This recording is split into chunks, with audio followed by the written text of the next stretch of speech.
Hello दोस्तों, क्या आप जानते हैं कि दुनिया का सबसे पुराना विश्वविद्यालय भारत में था? जी हाँ, नालंदा विश्वविद्यालय जो 1500 साल पहले ज्ञान का सबसे बड़ा केंद्र था, लेकिन एक रात में जलकर राख हो गया। फिर ये कहानी पूरी तरह सच नहीं है। आज हम नालंदा विश्वविद्यालय के सबसे बड़े रहस्य को उजागर करेंगे। क्या सचमुच बख्तियार खिलजी ने नालंदा की लाइब्रेरी जलाई थी या इसके पीछे कोई और सच्चाई छिपी है? तो चलिए इस यात्रा में इतिहास को पन्नों को पलटते हैं। और हाँ, इस वीडियो को अंत तक देखें क्योंकि आखिर में एक ऐसा सवाल है जो आपको सोचने पे मजबूर कर देगा। दोस्तों, पहले ये समझते कि नालंदा विश्वविद्यालय था क्या। 5वीं सदी में बिहार के राजगीर के पास स्थापित नालंदा दुनिया का पहला आवासीय विश्वविद्यालय था। यहाँ 10,000 से ज्यादा छात्र, 2,000 शिक्षक थे। सोचिए, उस समय जब दुनिया के ज्यादातर हिस्सों में लोग गुफाओं में रह रहे थे, भारत में नालंदा और बौद्ध धर्म, गणित, खगोल शास्त्र और दर्शन शास्त्र जैसे विषय पढ़ाए जा रहे थे। चीनी यात्री हेनसांग जो 7वीं सदी में भारत आए थे, उन्होंने लिखा कि नालंदा की लाइब्रेरी इतनी बड़ी, इतनी विशाल थी कि इसे देखकर वो दंग रह गए। इसमें लाखों किताबें थे जिनमें बौद्ध ग्रंथों से लेकर विज्ञान तक की जानकारी थी। नालंदा सिर्फ भारत का नहीं बल्कि पूरी दुनिया का गर्व था। यहाँ चीन, कोरिया, जापान और तिब्बत से छात्र पढ़ने आते थे। लेकिन फिर क्या हुआ? एक ऐसी घटना जिसने नालंदा को हमेशा के लिए बदल दिए। आइए उस कहानी की सैर पर चलते हैं। तो दोस्तों, इतिहास की किताबों में हमें बताती है कि 12वीं सदी में यानी 1993 के आसपास तुर्की के सेनापति बख्तियार खिलजी ने नालंदा पर हमला किया। कहा जाता है कि उसने नालंदा की मशहूर लाइब्रेरी, जिसे धर्मगंज कहा जाता था, को आग लगा दी थी। और ये इतनी भयानक थी कि 6 महीने तक जलती रही। जी हाँ, 6 महीने। इस कहानी का आधार है फारसी इतिहासकार मिनहाज सिराज की किताब तबकात-ए-नासिरी। इसमें लिखा है कि बख्तियार खिलजी ने नालंदा को नष्ट किया क्योंकि वो बौद्ध मठों को नष्ट करना चाहते थे। कुछ लोग कहते हैं खिलजी को लगा कि नालंदा में जादुई किताबें जो उसे हराने में मदद कर सकते। लेकिन रुकिए, क्या ये पूरी तरह से सच है?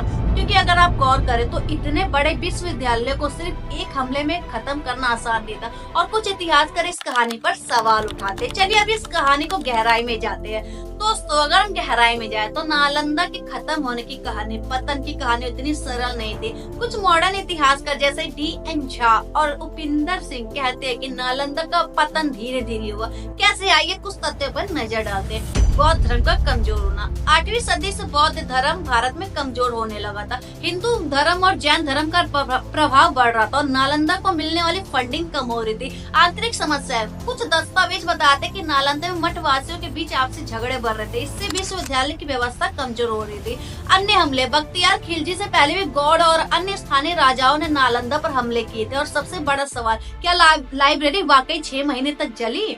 पुरातात्विक सबूतों में जो भारतीय पुरातत्व सर्वेक्षण SI ने नालंदा की खुदाई पर आगे कुछ निशान मिले, लेकिन इतने बड़े पैमाने पर नहीं। कुछ इतिहासकार कहते हैं कि 6 महीने तक जलने वाली बात अफवाह हो सकती जो बाद में कहानियों में जोड़ दी गई। तो क्या बख्तियार खिलजी को सिर्फ एक विलन की तरह पेश किया गया या फिर नालंदा के पतन में और भी कई कारण थे? ये सवाल आज भी अनसुलझा है। दोस्तों, नालंदा की कहानी सिर्फ अतीत की बात नहीं है, ये हमें आज भी बहुत कुछ सिखाती है। 2014 में भारत सरकार ने नालंदा विश्वविद्यालय को फिर से शुरू किया। आज ये विश्वविद्यालय बिहार में फिर से ज्ञान का केंद्र बनने की कोशिश कर रहा है। लेकिन सवाल ये है, क्या हम नालंदा के पुराने गौरव को वापस ला सकते हैं? आज भारत की शिक्षा व्यवस्था में कई समस्या है। सरकारी स्कूलों में शिक्षकों की कमी, प्राइवेट यूनिवर्सिटीज में ऊंची फीस और रिसर्च पर कम ध्यान।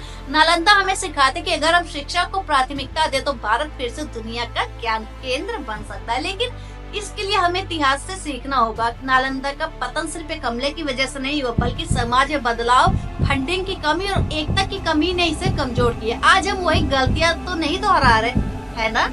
तो दोस्तों, नालंदा विश्वविद्यालय का रहस्य आज भी पूरी तरह सुलझा नहीं है। क्या बख्तियार खिलजी ने सचमुच नालंदा को जलाया? यही कहानी अति हो सकती थी, अफवाह थी। क्या नालंदा का पतन सिर्फ एक हमले की वजह से हुआ या इसके पीछे कई सामाजिक और आर्थिक कारण थे? ये सवाल इसलिए जरूरी है क्योंकि इतिहास सिर्फ किताबों में नहीं बल्कि हमारे आज के फैसले में भी छिपा हुआ। अगर हम अपने इतिहास को नहीं समझेंगे तो भविष्य में भी ऐसी गलतियां दोहरा सकते हैं। नालंदा हमें सिखाता है कि ज्ञान ही हमारा सबसे बड़ी ताकत है। दोस्तों, अगर ये वीडियो आपको पसंद आया और आप चाहते हैं कि भारत का गौरवशाली इतिहास दुनिया तक पहुंचे तो इस वीडियो को लाइक, शेयर और सब्सक्राइब जरूर करें। कमेंट में बताएं आपको क्या लगता है नालंदा के पतन का असली कारण क्या था। और अगर आप ऐसे ही और रोचक इतिहास के टॉपिक्स पर वीडियोस चाहते हैं तो बेल आइकन दबाना ना भूले। मिलते हैं नेक्स्ट वीडियो में, तब तक ज्ञान बढ़ते रहिए, सीखते रहिए।